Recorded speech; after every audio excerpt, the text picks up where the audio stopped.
equals does your device need fixing? We offer a free diagnosis. We pick up and deliver right to your door, no calls or travel needed. We send you a quote before repairing, and only go ahead if you approve it. Easy, transparent, and professional. Link in description. In this tutorial, we will walk you through the process of replacing the trigger on your Dyson SV14 vacuum cleaner. This is a straightforward task that can significantly enhance the functionality of your device. Let's get started. First, gather the necessary tools.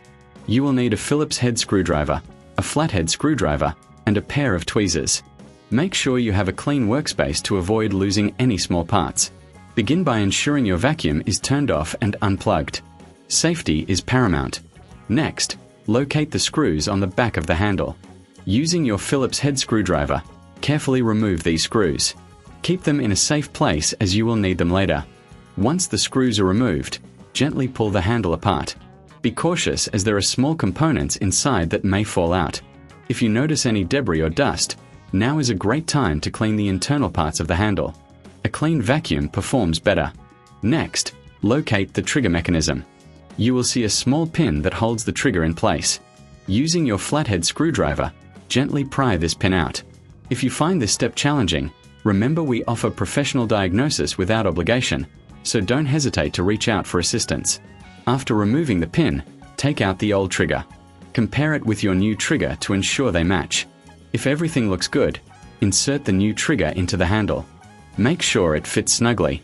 Now, it's time to reinsert the pin. This can be a bit tricky, so using tweezers can help you position it correctly. Once the pin is in place, give the trigger a test to ensure it moves freely. Next, reassemble the handle by aligning it properly and securing it with the screws you removed earlier. Tighten them gently but firmly to avoid any loose parts. If you reckon this is too hard, remember we offer pickup and delivery at your home, so you can have your vacuum serviced without any hassle. No calls, no travel, just convenience. Finally, plug in your vacuum and test the new trigger. It should operate smoothly, allowing you to enjoy the full functionality of your Dyson SV14 once again. If you encounter any issues during this process, don't hesitate to contact us for a quote before repair. We are here to help you keep your vacuum in top shape. Does your device need fixing? We offer a free diagnosis. We pick up and deliver right to your door, no calls or travel needed. We send you a quote before repairing, and only go ahead if you approve it. Easy, transparent, and professional. Link in description.